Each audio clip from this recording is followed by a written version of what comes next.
कस्त्वं कोऽहं कुत आयातः कामे जननी को मे तातः इति परिभावे सर्वं सारं विश्वं त्यक्त्वा स्वप्न विचारं भज गोविंदम गोविंदम भज मूढ़मते।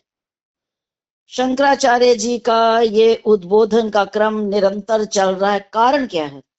क्योंकि अज्ञान की जो परत है वो इतनी मोटी है, ये माया का आकर्षण इतना प्रभावी है कि जीव चाह करके भी इससे अपने आप को अलग नहीं कर पाता। और अगर हमें अध्यात्म की ओर जाना है, परमार्थ की ओर जाना है, तो उसकी पहली शर्त ही क्या है? पहली शर्त है इहा मुद्रार्थ भोग विरागा। शंकराचार्य जी का ये सूत्र है। इहा मुद्रार्थ मैंने इस लोक के और परलोक के सुखों के प्रति वैराग्य। जो आकर्षण बरबस हमें खींचकर संसार की ओर ले जाता है, जब तक उसके प्रति वैराग्य नहीं होगा तब तक मन इधर टिकेगा ही नहीं। तो मन को टिकाने के लिए शम दम साधन संपत्ति का भी उन्होंने निरूपण किया है। शम क्या है? कि जो हमारी मन है, जो मन माना आचरण करता है, भाई ये संसार की ओर जाता है, उस मन का शांत होना। और दम मैंने इंद्रिय निग्रह। जब तक शम दम नहीं होंगे तब तक हम इस मार्ग की तरफ, इस आत्म पथ की तरफ आगे बढ़ ही नहीं पाएंगे। सारी कहानी, सारी परेशानी का कारण क्या है? पहले मन का भटकाव। और ये मन ऐसा है कि ये निश्चित रूप से इसको संसार के सुखों में सुख मिलता है, इसमें कोई दो राय नहीं है। पर वही सुख जो हमें सुख दे रहा है, जब वो बदल जाता है तो वही सुख किस में बदल जाता है? दुख में बदल जाता है। तो क्षणिक तृप्ति से आत्म नहीं हो सकता।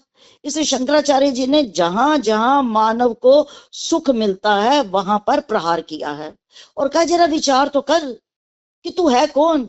कस्त्वम, कौन है तू? को हम, मैं कौन हूं? यही महर्षि रमन कहा करते थे कि अपने आप से पूछो को हम, उत्तर आएगा सो हम। अगर सो हम नहीं पहचाना, अपने आप को नहीं पहचाना, तो बार बार का क्रम जो शंकराचार्य जी प्राय दोहराते हैं, पुनरपि जननम पुनरपि मरणम का क्रम रहेगा। अगर पुनरपि जननम पुनरपि मरणम के चक्र से अजीव तू छूटना चाहता है तो जरा विचार कर, कस्त्वम, तू है क्या? को हम, कहां से आया है और क्या तेरा स्वरूप है? मैं कौन हूं?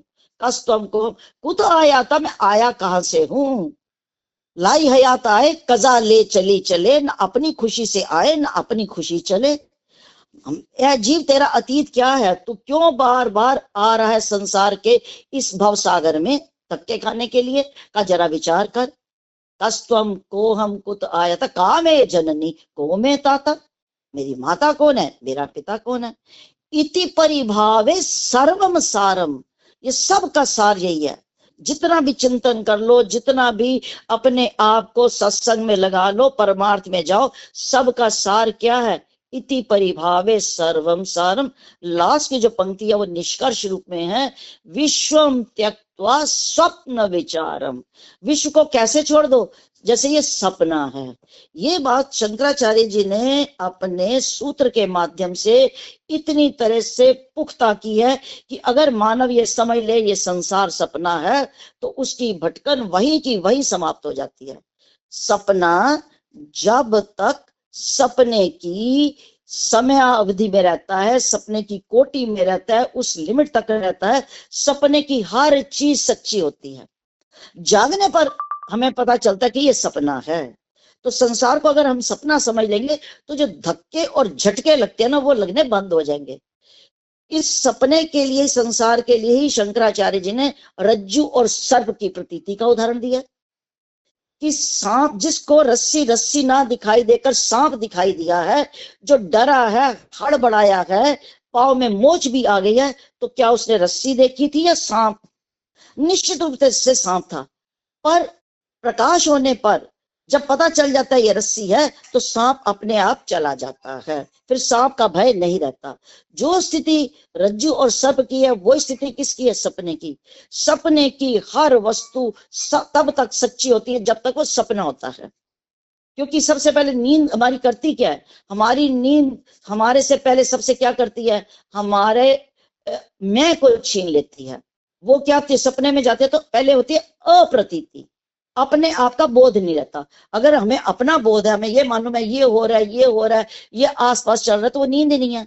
तो सपना पहले क्या करेगा, अप्रतीति, और फिर जब सपना नींद करती है अप्रतीति, और जब सपना शुरू होते है उसे कहते हैं अप्रतीति और अन्यथा प्रतीति। पहले अप्रतीति, अन्यथा प्रतीति, मैंने और रूपों में हम अपने आप को देखते हैं। तो जागने पर जो और का क्रम चल रहा था सपने के रूप में, वो समाप्त हो जाता है। इसी तरह से अगर ज्ञान हो जाता है तो ज्ञान होने पर यही पता चल जाता है कि ये संसार क्या है, सपना। तो इसीलिए अपनी पहचान कर स्वयं को न जाना तो क्या जानना है, ये मानव मनीषा की अवमानना है। न जाने स्वयं को तो सब जानना भी अविद्या के विभ्रम को सच मानना है। ये पानी बिलोने का हठ ठानना है, स्वयं को न जाना तो क्या जानना है। तो ये संसार सपना जिसे जग है कहते है, केवल प्रतीति है, दिग्भ्रम है, माया ये आपात सुंदर की नीलांजना है। स्वयं को न जाना तो क्या जानना है। तो संसार को शंकराचार्य जी ने मिथ्या कहा है। ये जो स्वप्न है, ये स्वप्न भी किया तभी तक रहता है जब तक हम किसमें पड़े हुए हैं, अज्ञान में। जागने पर सपने की सच्चाई समाप्त। इसी तरह से जीव ने अगर अपनी पहचान कर ली तो ये संसार को स्वप्नवत देखेगा, तो उसके प्रति जो राग और द्वेष का भाव है वो स्वतः ही निर्मूल हो जाएगा।